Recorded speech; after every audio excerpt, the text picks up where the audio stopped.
علی بھائی اگلا سوال ہے، کیا بھینس یا بھینسے کی قربانی دینا بھی جائز ہے؟ اچھا، بھینس کے بارے میں اکثر پوچھ رہے ہوتے ہیں نا، وہ لوگ پوچھ رہے ہیں کہ انہوں نے خود بھی کبھی بھینس کی قربانی نہیں دی ہوتی. قربانی تو ہمیشہ بھینسے کی ہو رہی ہوتی ہے.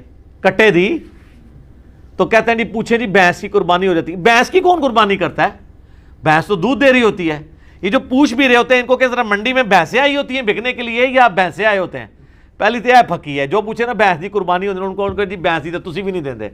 یہ حنفی پوچھ رہے ہوتے ہیں نا بھینس حلال ہے حرام ہے. تو میں نے بہت پہلے ایک ویڈیو ریکارڈ کروا دی ہے، گھوڑا، بھینس، کینگرو، مرغی، انڈا، اس کے اوپر ایک ایک چیز میں نے کلیئر کی ہے. اور میں نے اس میں بتایا کہ آپ مجھے پہلے فقہ حنفی میں بتایا نا کینگرو حلال ہے یا حرام ہے. تو امام حنیفہ نے تو کینگرو دیکھے ہی نہیں، ان کو تو پتہ ہی نہیں تھا. ظاہر اس زمانے میں تو آسٹریلیا کہاں تھا، آسٹریلیا تو زیادہ منظر عام پہ آیا جب یہ برٹن امپائر تھی، انہوں نے وہاں پہ جا کے وہ اپنے جو بھی ایک عیاشی کا اڈا بنایا تھا. تو آسٹریلیا تو اس وقت سامنے آیا تو کینگرو لوگوں کو پتہ چلنا شروع ہوا. پہلے لوگوں کو تو کینگرو کا پتہ ہی نہیں تھا. تو وہ آج کے دور کا مسئلہ ہے. تو بھینس کے بارے میں آپ کتاب الاجماع جو ہے آپ اٹھائیں، پہلے 300 سال میں کتاب لکھی گئی ہے، اس کا اردو میں ترجمہ بھی ہو چکا ہوا ہے. اس میں باقاعدہ لکھا ہے کہ اس بات پہ اجماع ہے کہ بھینس جو ہے وہ گائے کے حکم میں داخل ہے اور یہ بہیمۃ الانام میں آتی ہے. تو ہمیں جو لغت کے لوگ ہیں یہ بتاتے ہیں کہ گائے اور بھینس ایک کیٹیگری میں فال کرتے ہیں، اگرچہ یہ اسپیشیز ڈیفرنٹ ہیں، لیکن اگر آپ اسے دقت نظر سے دیکھیں تو یہ ایک ہی جانور کی دو اسپیشیز ہیں. عرب کے اندر گائے پائی جاتی ہے، ہمارے یہاں پہ بھینس پائی جاتی ہے. اچھا بھینسیں صرف ہمارے علاقے، آپ مصر میں چلے جائیں وہاں پہ بھی بھینسیں بہت ہیں. تو بھینس جو ہے وہ گائے کے حکم میں داخل ہے اور بھینس کی قربانی کا مسئلہ تو پھر حل ہو گیا. ویسے تو اس میں حنفی تو قائل ہیں بھینسے کی قربانی کے.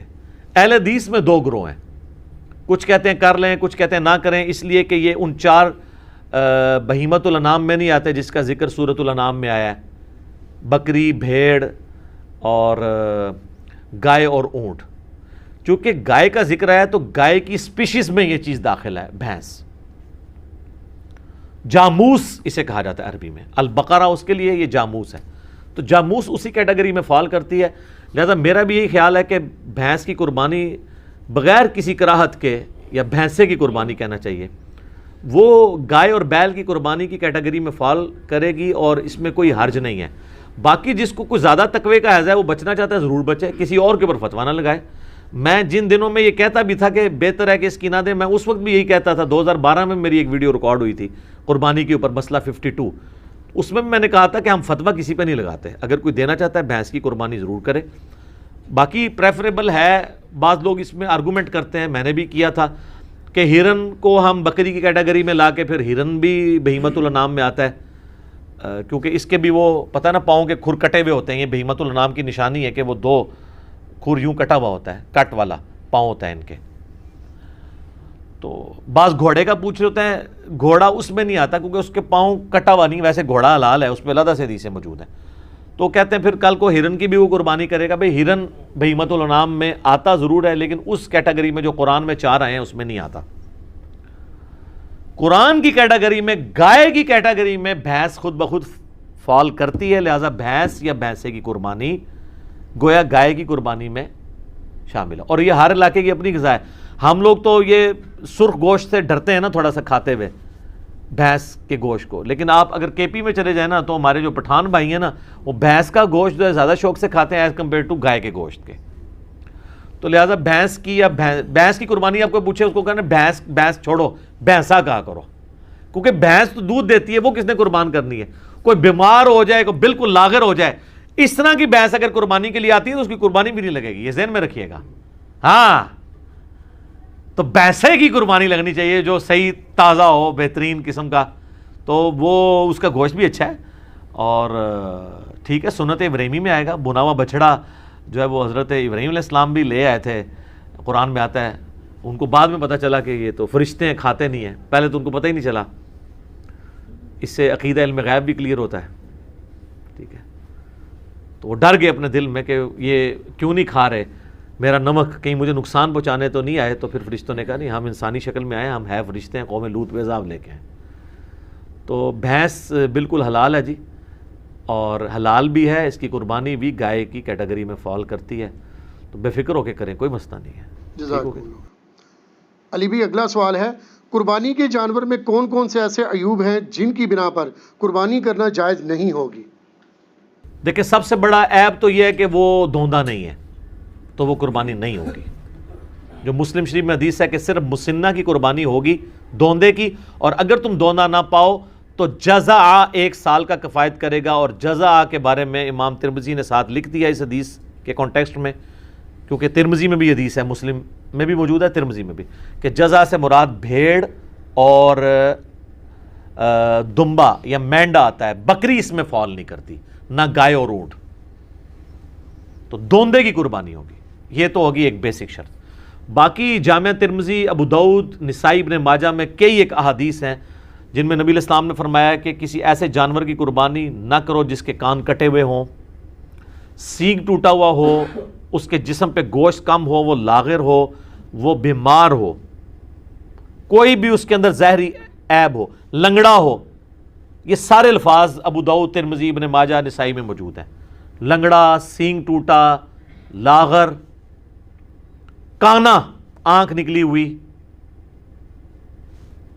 یعنی جو ایک جانور کو دیکھ کے آپ کہہ سکتے ہیں یہ عیب ہے اس کے اندر، کان کٹا ہوا ہے۔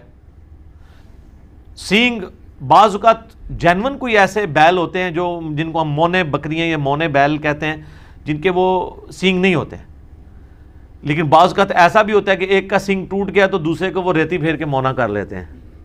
وہ ہم نے کسی ایکسپرٹ کو دکھانا ہے کہ یہ سینگ جو ہے یہ جینون مونا ہے یا یہ مونا کسی اسلامی بھائی نے بنا دیا اسے، ٹھیک ہے، کیونکہ ایک سینگ ٹوٹا تھا تو دوسرا بھی توڑ دیا، اور اس کے بھی چانسز ہوتے ہیں کہ سینگ ٹوٹا ہوا اور وہ کسی طریقے سے اس کے اوپر کوئی ایڈہیسو لگا کے وقتی طور پہ اس کو جوڑ دیا جائے۔ تو یہ جب آپ یہ سینگوں والی بھی کوئی بھی جانور آپ لیں نا، تو اس کو ذرا زور سے پکڑ کے کھینچ لیا کریں، کیونکہ یہ بے شک ایلفی سے بھی جوڑا ہو نا، وہ جھٹکا نہیں برداشت کرتی، الا یہ ہے کہ کوئی انجینئر ہو تو وہ اس میں کوئی پیچ فٹ کر دے، تو ظاہر ہے وہ تو آپ جتنا 2 بندے بھی کھینچیں گے سینگ نہیں ٹوٹنے لگا، یہ پاسبل ہے۔ یہ جس طرح آپ کو پتا دانت ٹوٹ جائے نا تو ڈرل کر کے نا اس کا وہ فیمیل پورشن نیچے رکھتے ہیں، میل پورشن اوپر سے اس کو وہ چوڑی کے ساتھ کس دیتے ہیں۔ اگر اس طرح کا کوئی ڈرل کر کے وہ نیچے اس کے کوئی پھنسا دی جائے اس طریقے سے اس کا فیمیل پورشن، اور اوپر سے سینگ میں وہ کر کے، تو پھر تو ظاہر آپ کھینچیں گے بھی تو نہیں جائے گا۔ تو بہرحال اس میں تسلی کریں، اس لیول پہ تو خیر بہت کوئی سمجھدار ہوا تو وہ جائے گا، ادروائز زیادہ تر تو وہ جس طریقے سے جوڑتے ہیں، تو مونا بکرا ہو یا سینگ والا ہو، دونوں کو چیک ضرور کر لیا کریں کہ یہ عیب جو ہے نا اس کے اندر موجود نہ ہو۔ تو اس طرح کے عیوب جب ہوں گے، کان کٹا ہوا ہوگا، کانا ہوگا، یا اس کی ٹانگ ٹوٹی ہوئی ہوگی، یا لاغر ہوگا، بیمار ہوگا، پھر اس کی قربانی نہیں لگے گی، کیونکہ لن تنالوا البر حتی تنفقوا مما تحبون، تم نیکی کے کبھی بھی اعلیٰ درجے کو نہیں پا سکتے جب تک کہ اپنی پسندیدہ چیزیں اللہ کی راہ میں قربان نہ کر دو۔ پارہ نمبر 4 کا آغاز ہی اسی سے ہو رہا ہے، سورۃ النساء کی آیت ہے۔ تو یہ جناب وہ عیوب ہے۔ اور عیب کے والے سے ایک چیز یہ بھی یاد رکھیے گا، اگر عیب جانور میں بعد میں پیدا ہوا ہے نا تو پھر اس کو عیب نہیں کہا جائے گا۔ مصنف عبدالرزاق کے اندر حدیث ہے کہ عبداللہ ابن زبیر نے ایک کانی اونٹنی دیکھی، تو انہوں نے کہا اگر تو یہ کانی جو ہے نا وہ خریدنے کے بعد ہوئی ہے نا پھر تو قربانی کر لو، اور اگر یہ خریدنے سے پہلے کی تھی تو اس کی قربانی کوئی نہیں۔ اس طرح کوئی زخمی ہے، کوئی جانور چھلانگ مار کے ٹانگ توڑ لی ہے اس نے اپنی، اور بعد میں زخمی ہوا ہے خریدنے کے بعد، تو اس کی قربانی لگ جائے گی، پہلے سے تھا پھر نہیں لگے گی۔